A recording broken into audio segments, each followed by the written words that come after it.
This is SLP by Day Author by Night, with Tali Kellerstein and Becca Eisenberg bringing the SLP writing community together.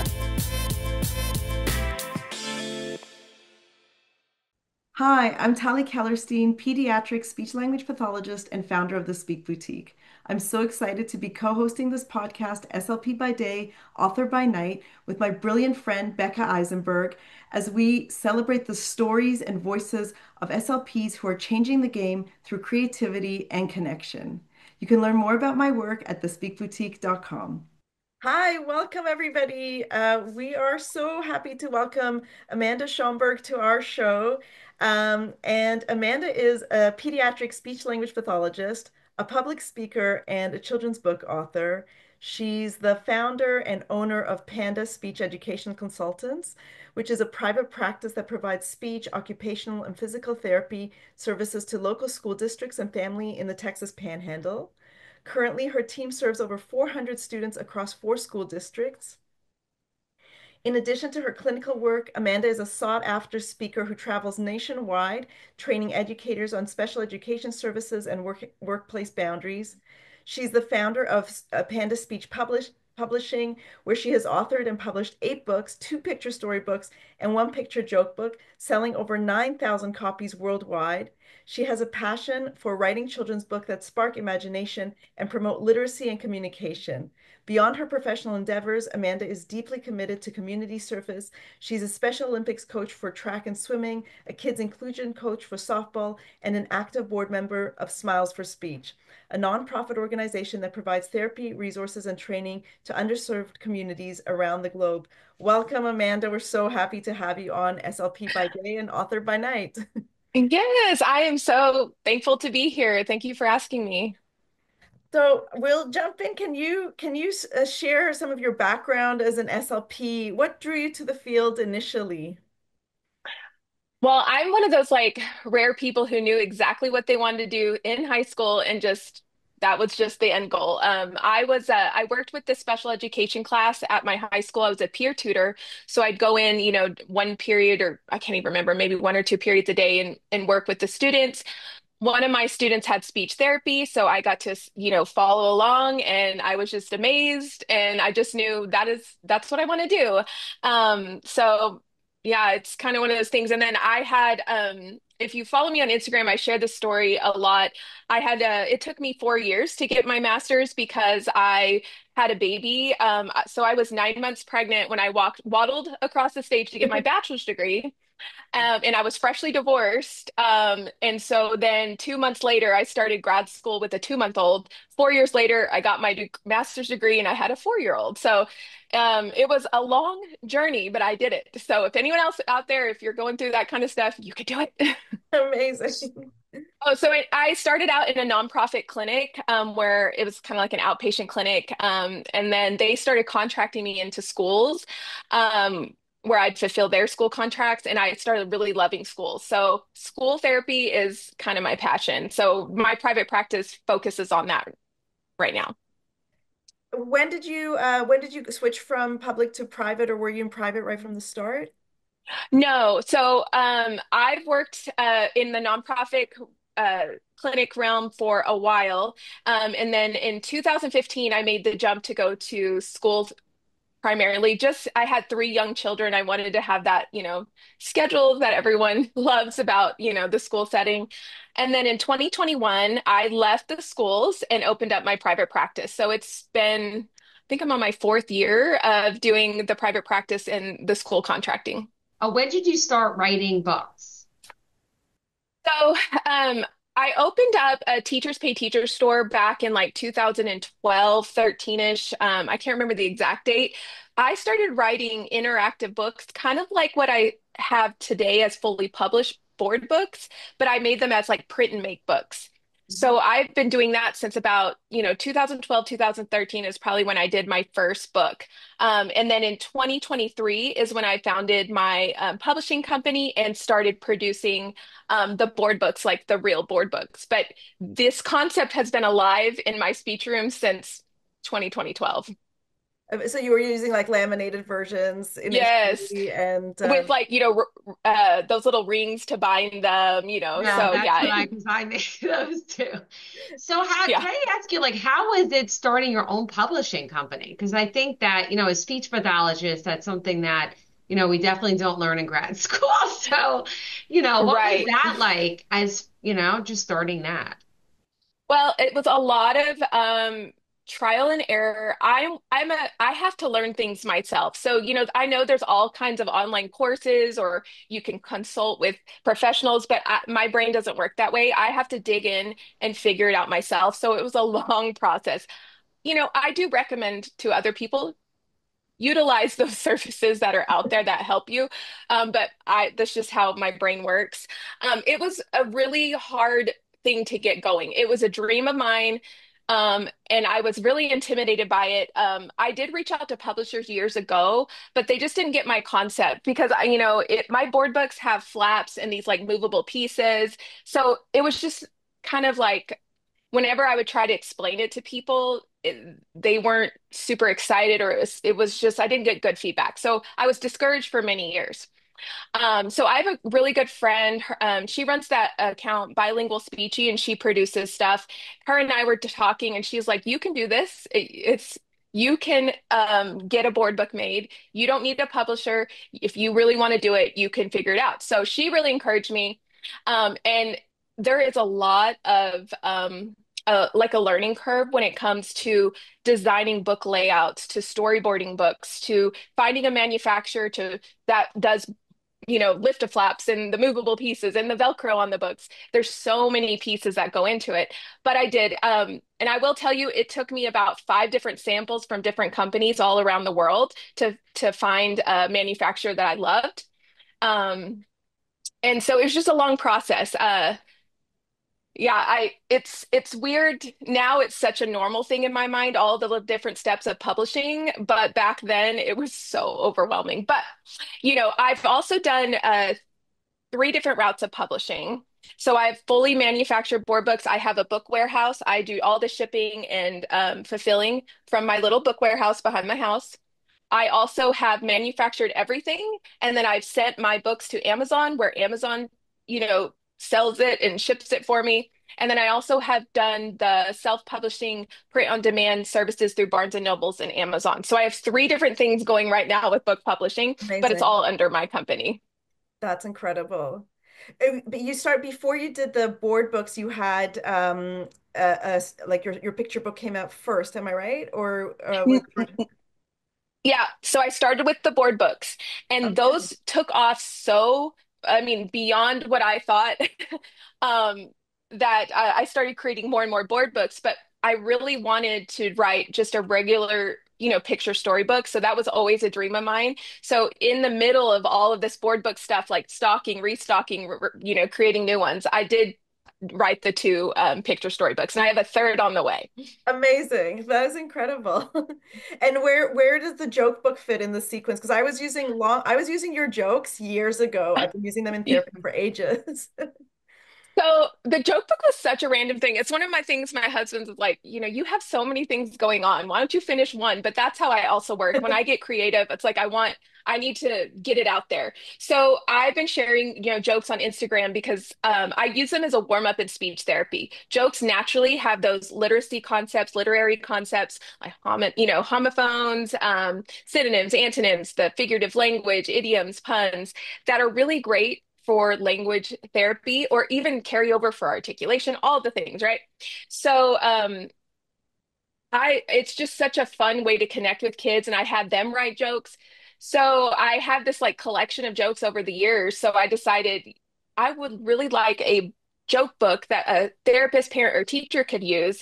And the reason why it's a little different is because most joke books that you buy they're just like the one-liners, all on one page. So I use pictures to make it more fun and also to help the kids get their, wheels turning about what the punchline could be. But the question and the punchline are on separate pages. So kids have a chance to guess using use the, receptive expressive language skills, trying to figure out what might be funny. And then at the bottom of each joke is that breaks down the learning element of each joke. It's called the brains behind the joke. So it's kind of it's like a learning tool, but it's also, you could just get it for the laughs because they are just silly, kid jokes. Yeah. It's such a great one, right? It's like jokes are ubiquitous across cultures, and and then to break it down, it's brilliant.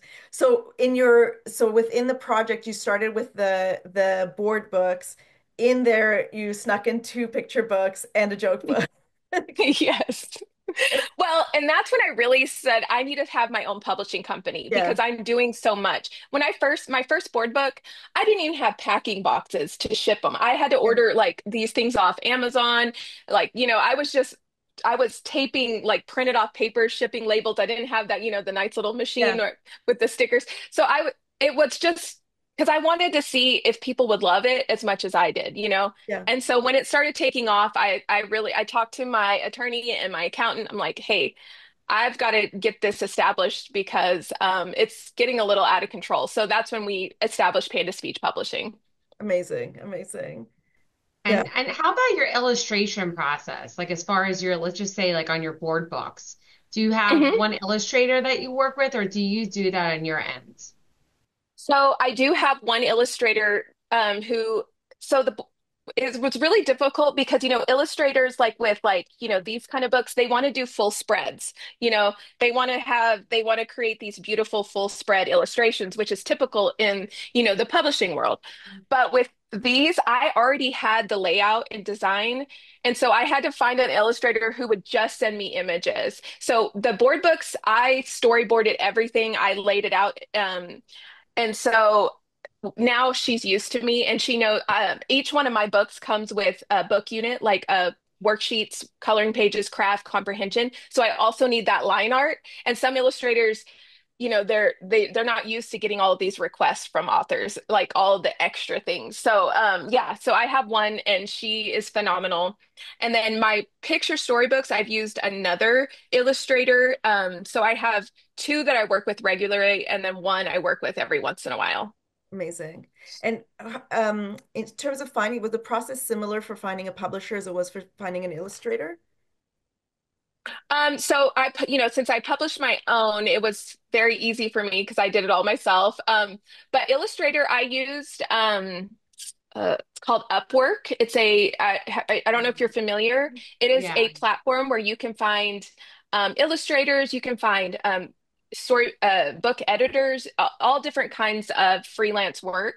And so I actually found both of them on that website, which I was very happy. You can get samples made. So what I did for my first book, for the Sheldon Go Shopping, I had eight different Sheldons drawn and sent to me from eight different illustrators until I found the one that I was like, that's Sheldon. Um, so it is a long process as well because you want to make sure their style of illustration fits your vision. Yeah. And I'm a very picky author, so I have like each page. I have a spreadsheet. I don't know if other authors do this. I have no idea, but I have a description of exactly what I want the characters to look like, what I want the background to look like. And so my illustrators go off of that. Of course, I give them creative license because they're the professionals. But so far, I've been blown away how illustrators can bring your thoughts to life. It's so cool. It's my one of my favorite parts is getting those initial sketches of Yeah. the book. Yeah. So yeah. Sorry, I meant manufacturer was finding the manufacturer Oh, process that's what I Oh, was gonna ask too, because that's a trick. Because you have a very unique kind of book, and so I yes. think that is when someone says find a manufacturer, I think that would probably be like to me a really overwhelming process. Yes. So it was a lot. Like I said, I got several samples made. And, like prototypes before I settled on the manufacturer. So that's key, getting prototypes made because you want to make sure that number one, understand what you are wanting, but number two, the quality is really good. So since I have a board book, I wanted to make sure it was sturdy enough for little hands to be messing with. The Velcro pieces were sturdy. There were so many different concerns, and like the flaps that they didn't just fly off if you lifted them. Um, so it took a while. I will tell you, it took a while, and um, it is, I always say, look everywhere. Look in the United States, look at, and then look international, because you never know what company might fit with you. I will say mine, it's international. I couldn't find any companies in the States to really understand my process. And it really took me taking a video of me with my little laminated Velcro book, that I made, and showing exactly how it's supposed to look. But I think one of the biggest challenges is learning how to storyboard or lay out books in InDesign. That's what I use for my books. Because if you can do that, it makes when you connect with a manufacturer so much easier, because they usually work on either Illustrator, InDesign, some kind of Photoshop, not Photoshop, Adobe Suite. A lot of them do. They can use PDFs or, stuff like that. But if you learn InDesign, it just helps so much. Amazing. And then they sent you, like, I imagine within the board book, there's all the different, you have to pick the different thicknesses of the pieces and the Mhm. thicknesses of the paper. So they give you samples and you pick from there. Was that how that process worked? Yeah, so in our initial interview, because I did Zooms with a bunch of companies, I asked, what they recommended for the thickness, working with preschool age kids. And they, like most of these companies, mine's not the first board book they've ever made, Yeah. one of the company that does my board books, they produce board books for like famous, companies. So um it's like they already knew. They're like, this is our Yeah. deal. So Yeah, yeah, yeah, I yeah. but they were really nice with guiding me through it. I didn't, because I'm so used when my print and make lift a flap books, you have to tape on the flap. I had no idea a board book, like a flap book, it's like a bunch of layers of paper. That's what a board book is. And then if you have a flap, the picture is printed on an internal layer, and then they just cut out the top layer for the flap. I was like, oh, Oh, that okay. makes sense. I was like, how are they going to attach a flap and make it sturdy? But you just learn things by Yeah. going through the process. Yeah, I just learned that now. Yeah, I Exactly. had no idea. So like literally when my books are printed, there's images like smushed under, and the only way to get to them is when they like, cut out the flap. I just think that's weird. That's so Yeah. cool. I also think that a lot of people are intimidated by publishing board books versus like a soft cover, a hardcover book. Because I think Right. that's a little bit more challenging because sometimes, like what kind of like advice would you give somebody who wanted to publish a board book that hasn't published a book? Because I see a lot out there on social media where people are interested in doing a board book or a lift the flap book, but they don't even know where to start. So Right. yeah. So, I mean, I do recommend using a publishing company if you are not like really dedicated into getting into all of the ins and outs, learning InDesign, you know, zooming with manufacture. It is all intimidating. It's doable for sure. So, but reach out to a publishing company if you just have this beautiful idea, because a publishing company will walk you through every step of the process. A lot of times they'll even have recommendations for illustrators, or they'll hire the illustrator for you. So it just depends on how much you want to do, versus if you just have this beautiful book written and you want someone else to make it come to life. People have asked me if I'd be willing to publish other authors, and that is definitely something I am going to consider. Not right now. I'm so busy with my school contract and my own projects, but it is something I'm considering doing through my publishing company. But I will say the downside with that is I have limited marketing, where those big publishing houses have such strong marketing. That's where you're going to get a lot more exposure when you use a publishing company. I have to do my own marketing. It is up to me to get it out there, which is a lot. And I'm not good at marketing. I'm a speech therapist. I don't have I a marketing actually degree. disagree. I think your marketing is very good. So I Same. was going to Oh, ask you thanks. how you learned it because you seem really good to me. So Oh my gosh, that's so nice because I feel like no, it is true. I was like, you're really good because I think certain people just have a like are able to do it really well naturally, and I feel like you do. So well, I'm glad it comes across that way because every time I'm like, oh, I'm so bad at this.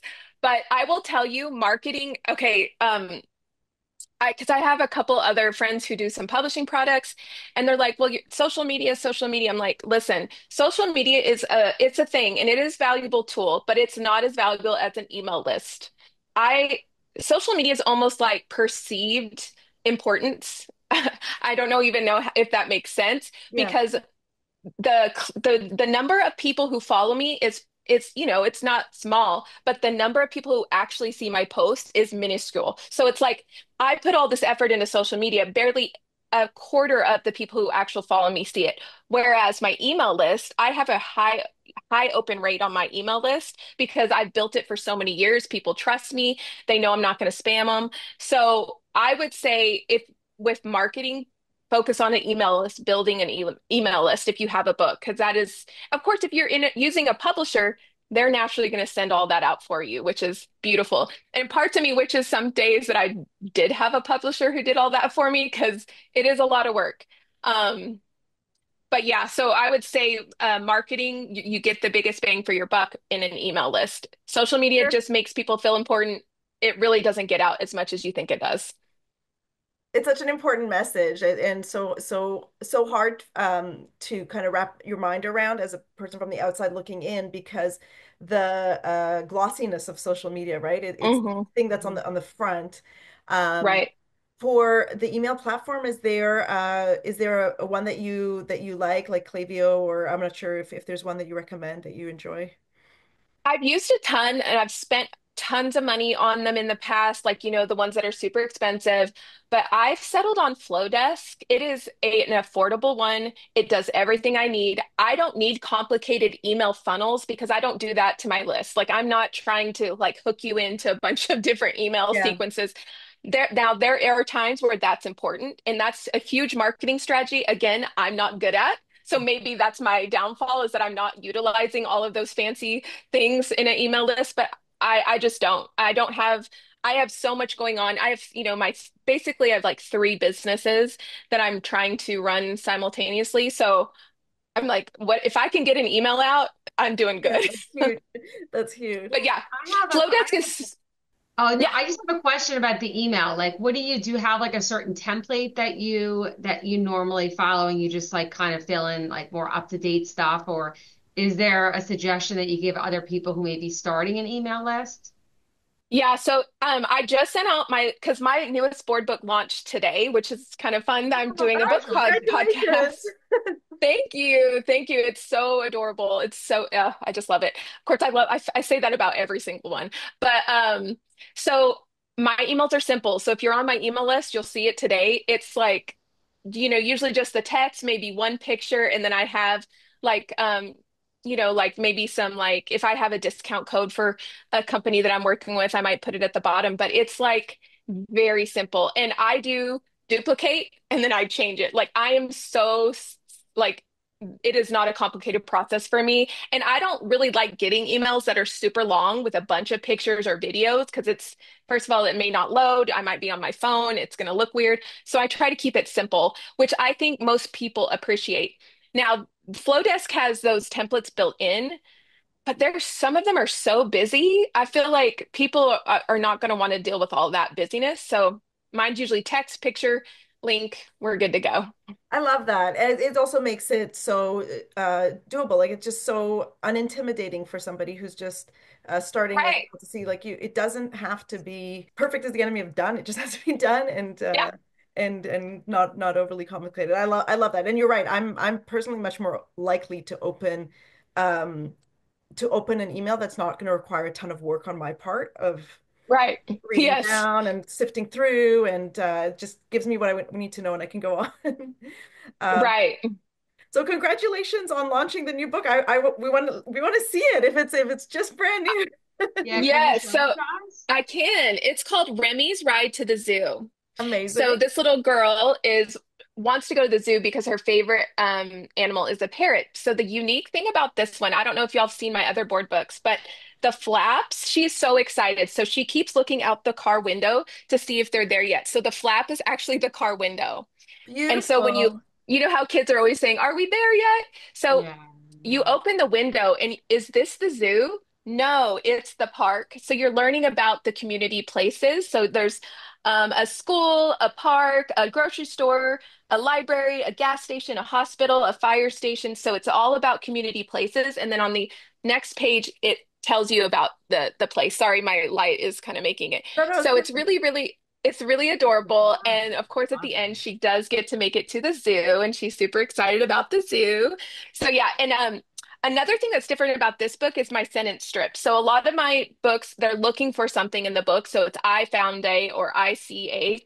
So this one's really good for where questions because it asks where is she? She's at Mhm. the. So it's a different sentence strip. So I'm excited about that because people have been begging for different sentence strips because if you're using my board books a lot, the I found is getting a little bit old. And my snowman book I launched in December had it had a different sentence strip as well. So So, yeah, Amazing. so I'm super excited. yeah, I just want to say, like, in your writing process, I mean, how often are you creating new books? Like every few months, or does it vary? So since I've only been in business really with the board books for 2 years, I have eight. So it's been like four a Wow. year. It's So eight incredible. books, and I'm constantly restocking. I've had to restock my original books 3 times. And another crazy thing, if you're doing publishing, that's 1,000 books getting dropped off at your doorstep or your office at a time. So a lot of manufacturers, they have a minimum order quantity. So I have to order 1,000 of these books at a time. So when they get dropped off, I'm always like recruiting like all my teenage sons to like haul them out to the book warehouse. It's really just a finished shed, but I call it my mini book warehouse because it's adorable. But Oh, I like that. I like that. it was our game room, like, and it was a music studio for my sons. I mean, I have two sons in college and one graduating, so they're not interested in doing anything. So I took it over. It is no longer their game room hangout space. It is a total book warehouse. I mean, it is. If you follow along on my Instagram, I always post pictures when I'm working in there because my dogs have a bed in there. I'll have boxes stacked up to the ceiling, so it's my little happy place. I've got a really cute rug for it because it's a finish. It has heating and air. It's really cute. It has an adorable little window, and I like hang little flower baskets. But I got this really cute rug now, so I'm feeling like more homey in there. And I have a giant big screen TV so I can watch my shows while I pack orders. Perfect. It's a That's fun process. Yeah. amazing. Yeah, but I also think I think that's an important part of creating, Yeah. is having the space Right. to create. I think, I don't know, to me at least, like it's not something you could just always create in different places. I think creating that space, like I think anyone who wants to, get into, publishing books, I think having a dedicated space where you're working on it. Like I know when we redid our house, I have like a whole work table, like with my Mm, laminator, my binding machine, and all my, yes. and having that because that was really important to have like my little station. Um, Right. so it's what you were talking about with your book warehouse, having the space, having the TV, having all that stuff set up, because I'm wondering it probably gives you a lot of, space to think of new ideas, because I'm sure you're thinking of new Sure. ideas like every day. Well, the cool thing is, I have 40 titles of Lift a Flat books already published in the print and make version. So you can get them on my website on TPT, 40. So I already have a plethora of books already written. Now, do I always produce all those same titles? No. But like Sheldon Go Shopping, was my first print and make book I ever made, and it's my first board book I made. I do change the illustrations because I use clip art, and most clip artists on TPT do not allow mass production licensing. And so that's another thing, I always tell people if you're looking into publishing anything, make sure you have the correct license. Even with your illustrators, you need to know what kind of contract. Is this a one-time fee or are you going to be paying them royalties for their work? There's all kinds of things that go into that. But so yeah, I have like a really cute ocean animal theme that's a print and make that people are begging me to put into a board book for like summer therapy. So I mean, I have a couple projects that I'm going to do, but it just, again, the process is long. Once I give the project to my illustrator, it may take them 2 to 3 months to get me the finished illustrations. And then just timeline for manufacturer to print 1,000 books. They have giant board book machines. They're huge. I've seen a walkthrough on video with my manufacturer. They're huge. They're crazy. But it takes about like 30 days to get all 1,000 printed, and then to get, because they have the little Velcro pieces, to get those assembled, and then to get the packaging all done, a good 30 days, and then it takes another 30 days to get them shipped, freighted here. So it's a long process from start to beginning. It's probably a 6 month process for any given book. Yeah. Yeah. And Is your that what? worksheets, do you print out that on your own, or do you have the manufacturer also print out the additional products as well?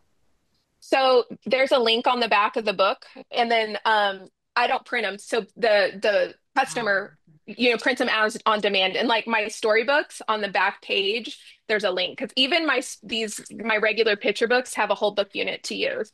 So like I just have supplemental worksheets, go to this link to get it. so That's that's really But smart, I think. if you buy them on my website, it'll automatically send you the link. If you buy them on Amazon, it doesn't work that way, because I have some of my board books on Amazon, but all of my picture books and the joke book.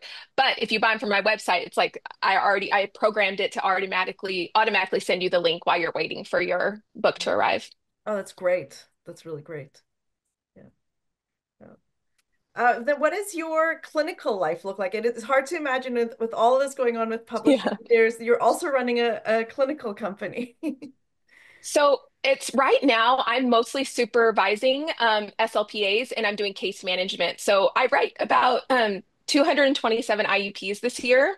But that's all I'm doing. So I'm not doing the therapy. So it sounds like a lot, but I do most of my case management, like my IEP meetings virtually. So right from here, I do go to the school. So I have an SLPA, and so I do go to the school for her and to do the speech only IEPs in person, because I feel like that's important when I can. Um, I just finished a maternity leave where I had to do 2 full days of therapy a week, which I hadn't really done. I do maternity leave coverages here and there, but as far as therapy, uh, not regularly. Since 2021, it's more supervising, but I just finished uh, a, at an elementary school, and it was so much fun, but I forgot how the back-to-back therapy all day long felt. But it was really great. And I was able to use my books, of course. And, it was really fun to see like the feedback from the kids. Because, my husband thinks I'm cringe, but I'm like, has anybody read the book One Weird Wednesday by Amanda Schomburg? They're like, oh no. I'm like, have y'all ever heard of that author? And then they see my picture, and they're like, and I'm like, I told him I did that. And he's like, you are so cringe. I'm like, it's fine. The kids think it's so cool.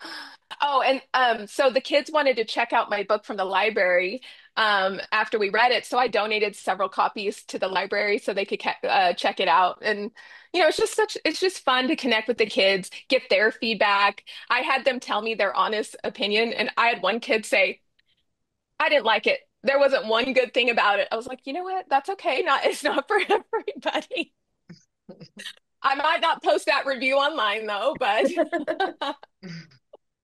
kids are cute. There's always the one with the one star. Always the one. Everybody else as long as he's the outlier, it's telling you. You need to. Yes, yes. And and the kids get like, I love making the units to go with it, because kids get so creative. Like on the One Weird Wednesday, this was just up.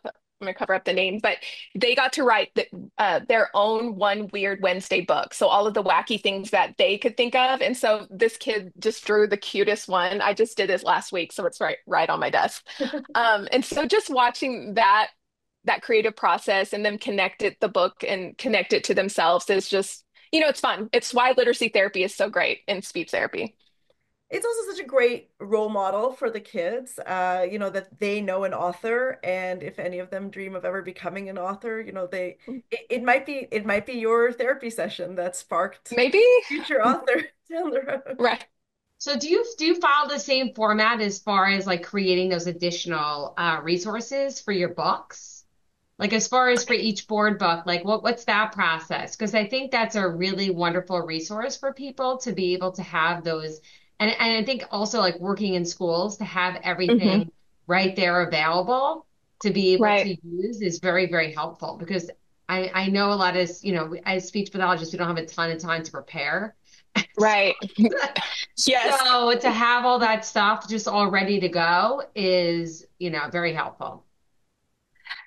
So I kind of follow a similar format for each of my board books. So there's always a picture supported comprehension page because we are working with preschool kids, but we do want to start working on comprehension tasks even with those young kids.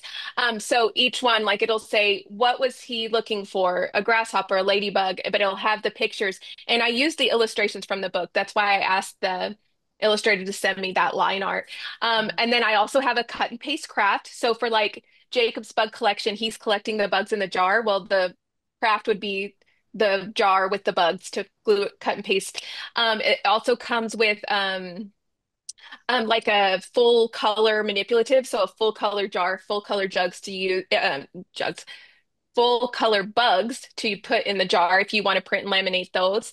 And it comes with other supplemental things for like the bug book. It comes with a bug book fact, a print and make book about each of the bugs, their habitat, what they eat, just all those supplemental things. So I have kind of like a template that I do that I want to make sure each book comes with those things. And it's geared towards, the preschool age student. Now, my picture storybooks, it comes with vocabulary like context clues for the vocabulary words that may be new. It comes with like sequencing story activities, all kinds of stuff. But generally, I've tried to, you know, hit those comprehension, sequencing, story elements, those type of things with the books.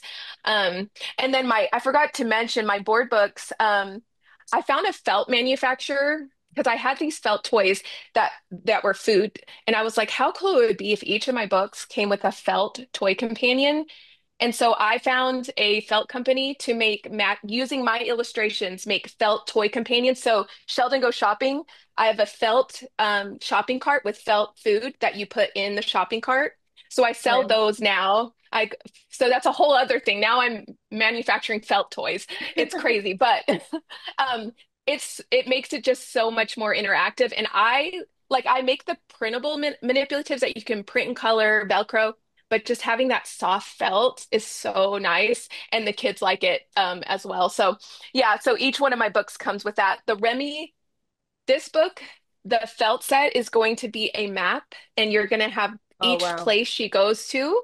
You can already print the full color map and use a toy car to drive along with the story.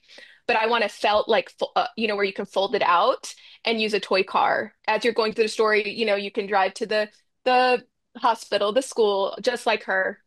So That's yeah, that's kind of brilliant. in the works. Brilliant. I love that. Love it. So I if love you, the interactive piece. I think yeah. that's what's so fun because a lot of times when you're reading a book, it could be really passive. But because it's so interactive, the kids really get involved in reading the book, which brings up, Right. I think, a lot of like speech and language opportunities. Absolutely. Well, and I always tell like my big thing with kids when I'm reading a book, even if it's a regular book, I stop and I'm like, let's make a prediction. I'm like, let's make what do you think is going to happen, or why do you think this is, what do you think the character's going to say? So, anything I'm doing, like I get I don't know.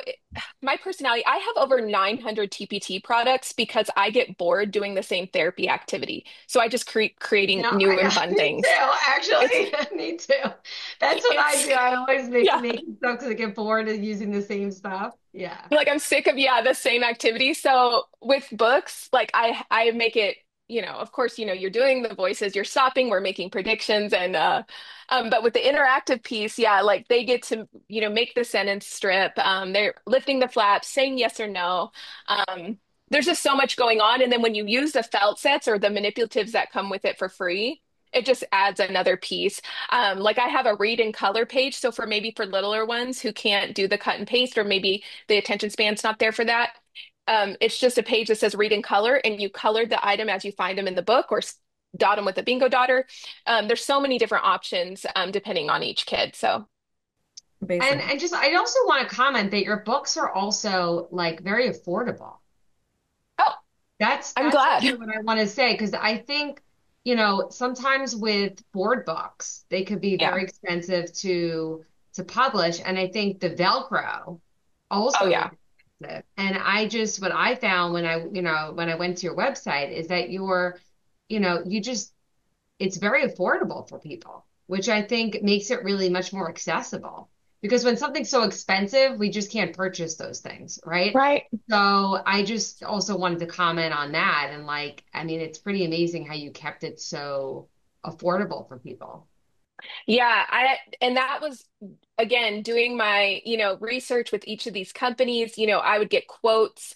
And then I also had to, you have to think about how much does it co- I when I ship the books, they come in a bubble wrap sleeve because I want them to arrive beautiful and undamaged. So I also have boxes of bubble wrap sleeves, fit for my books. And then the packaging, all of those things you have to consider with cost. So I did research on, the shipping boxes, the sleeves with the bubble wrap. And so all of that goes in when you're fully publishing and manufacturing your own product, all of that has to be taken into account. And then that's how you end up pricing it. And so I was able to find really good deals on all of those things and was able to price my book. But I always tell people, especially when they come to me at conventions, you're not just getting the book, you're getting all of the supplemental materials, you're getting the manipulatives to print and make. There's so much more that comes with the book. And I forgot to mention, I also have an what's it called? Electronic, I'm like electronic versions of each books on boom cards. I don't know if y'all are, so Uh, you can yeah. buy this and instead of the flap, you slide it over with your finger if you're on an iPad or use your mouse, and then you slide the to make the sentence strip. It's really fun. So, and you all of these things, like if you wanted the digital version, you can get it as an add-on for a discount, So I try to keep the price point really affordable because I know what my budgets were, which is usually very little. So I'm buying it myself when I was working in the schools. But also for parents, because I have tons of parents who buy these books with their littles. And so I want it to be affordable no matter if you're using a school budget or if it's your own budget for your own kids. And I'm just saying, so you make the boom cards on your own, or you have, Mhm. 'cause so how do you, just as a guy, how do you balance everything? Because you're doing, like, I'm just like, do you have more days in the week than other people? No. Well, but Yeah, like, Got a clone. but it's a lot because I mean, I know what it takes to, I have a teachers pay teacher store and I right. make stuff and I also have looked into creating boom cards and I make videos. Like it's a lot. Like, I mean, plus you're also working and you're a mom and it's, how do you balance everything like as far as, doing all of those different components? So, I have to task myself out because I am so like, I'm just so, my brain is all over the place all the time. If I don't task myself out, nothing will get done because there are too many things. It's like I have so much going on with my personal life, with my kids. I take a lot of, me and my husband travel a lot. So everything has to be in my Google Calendar. People ask, oh, do you use it as scheduling? I'm like, no, Google Calendar is free and it's connected to my business account and I can color code it. I don't like paying for stuff I don't need. I don't use any fancy, like, like task systems. I've tried them all. I don't use them. It's Google. Pops up on my watch to tell me, hey, it's time to follow up with that the shipping box people. I just task it out. Like I have call the hotel, like today later it says call hotel concierge to try to get tickets connected to your account. Like on my vacation I'm coming up. Like I task out everything. And if it's not on my calendar, it probably won't happen. And I know a lot of people are like that, but that's how I do it. I task everything out. My kids are also growing up and I thrived on being a little kid mom. Like it was like I just am really good at that. And I've struggled with them growing up. So I think it's been like a coping mechanism for me to handle this part of life by just being super busy. And I love it. I never feel like I'm working. Like my husband will be watching, baseball because, the San Francisco Giants are or that's his team. He was born and raised there. And I just am creating stuff or working on like stuff. And he's like, "Aren't you sick of working?" I'm like, "I'm not working. This is what I love. It's fun. It's not work for me."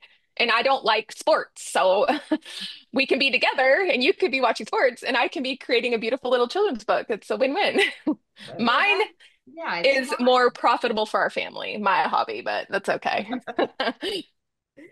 If you Yeah. have a starting speech pathologist or speech pathologist really wanting to get into publishing and they're looking down two roads of going digital versus physical, which Mhm. that you're like successful on the other side of both of those worlds, which way would you direct them or what would be the pros and cons of each road?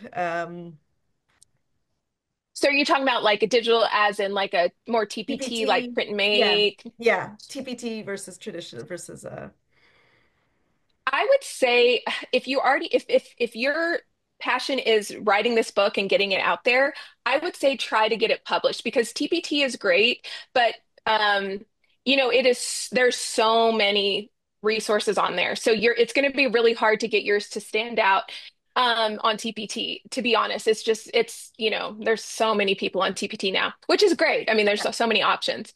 But so I would say that there are two ways of self-publishing a book that does not take all of the things I talked about, and that's through Amazon KDP and Barnes and Noble Press. These are print on demand services through Amazon and Barnes and Noble that you don't necessarily have to have a publisher, a publishing company, or anything to do if you want to just try it. I know people who have created books for their like grandparents who published it just so they had and then they got it printed and then that was all. So you can do that. You can play around with it. You can get samples made. So I would say that would be my first route, but that will require you designing the book and getting the illustrations all storyboarded out because you do yeah. have to put a finished file into that, which is kind of the learning curve. But I will say Amazon KDP has those templates you can download to make sure you get your dimensions right. So I would say that if you've gotten to the point where you are ready to find an illustrator and all that kind of thing. And I would use Upwork to find yourself an illustrator. Most illustrators will storyboard it out for you in InDesign. And when you're searching, I would search for an illustrator who does that for you if you're not familiar with InDesign. So I would say that would be the first route to go. The problem is that how do I get it out to the masses, right? Yeah. That's the problem. Yeah. And that's really true on both, whichever path you choose, whether you go digital Right. or physical, it's the marketing is so complicated. It is. It really is. And that's why I say build an email list. Yeah. And it's ways to do that is to get connected with other, authors, you know, go to conventions, there's like, or, children's book fairs, not book fairs like at schools, but like, Yeah. they have those like, festivals Content. or whatever. Or if you're a speech therapist, I exhibit at Ashton and Tisha every year and bring my books. There's ways you can start building those things. So I give away a book or a gift card, and they give me their emails. So I start slowly building my list every event. And if I do 2 to 3 a year, it builds quicker than you think. And then if you do collaborations, like we all did a collaboration recently. I don't know, it's been a while, the authors SLP author Yeah. group that did a collaboration. So Yeah, that's we did another, that. Yeah, yeah, it was a giveaway. yeah. And so that was a really cool thing. So as a way to connect and get, other people looking at your book as well, and while supporting other authors. So, there's all kinds of stuff like that going on. Join a Facebook group for SLP authors, which, Yeah. you guys are the administrators, right? Yes. Yeah, Yeah. so that's so cool. That is y'all have created a really cool place to connect. And honestly, I think just being a part of that group, I know I'm like not in the beginning stages, but a lot of people are when they post their first book, everyone is so supportive and like cheers them on. And I think that's something that's really valuable when you're first starting out, getting that support. Yeah. No, it was why we started it to just to help people build community in this community. While we're on the topic of marketing, can you tell us all your handles and where people can buy your amazing books? Yeah, so Panda Speech, it's just at Panda Speech, all one word. If you Google Panda Speech, it'll bring me up everywhere. But on Instagram, Facebook, I don't do the other one, I don't do TikTok, but I'm on Instagram and all that. Uh, and then I have a website. It's just pandaspeech.com, but my commerce site where you can buy the books is shoppandaspeech.com. But you'll get there no matter where you click. There's links going to all the different places. Amazing. Amanda, thank you so much for being with us today. It was such a pleasure to talk to you. Such an inspiration. Love your work. Well, Yeah, thank thank you. you Thank y'all so for much. having me. Well, it's fun to get to talk to you guys because I know I see you guys posting in the groups and like, we've been in those collaborations together, but it's fun to, kind of be face to face. I mean, not in person, but you know what I mean. Yeah. Likewise. No, definitely. Definitely. Thank you. I'm sure we'll have you on again with the next with the next ones. Amanda was amazing to meet. Um, I I just floored by the amount she has accomplished, how creative she is, and how many products she has brought to life. It's really, really inspiring and really awesome to hear her story, the trajectory of how each one evolved. So I loved hearing the almost like superhero birth story of each one. Like her joke book had a totally different evolution than the picture books, and they had a totally different evolution than the board books. Um, and it was really interesting to hear.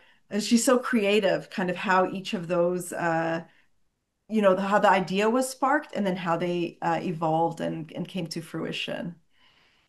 Exactly. And I thought what was really cool about her story too is that she started with a teacher's pay teacher store, which I think is, like I have a teacher's pay teacher store, and I think it's just a wonderful way to, I mean, it's not even she started with it and she still has a teacher's pay teacher store, but she also, but then she went on to, publish the books in hard copy.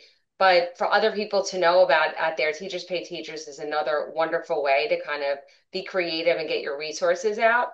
Yeah. But I think that's really what helped her kind of see like how popular her books were, Yeah. and give her the motivation to get, to publish it. But I think what was really interesting about her story was that the for her to actually find like a manufacturer of the books, Yeah.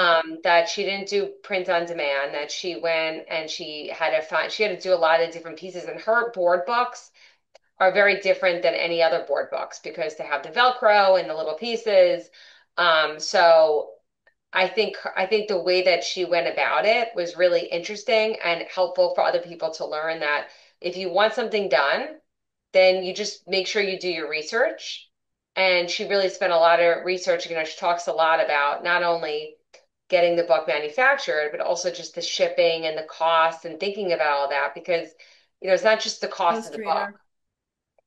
Yeah. So, And her insight into marketing is also very good. I think she had some great suggestions for marketing that are not intuitive, is particularly, within our field where we don't get any training in this area.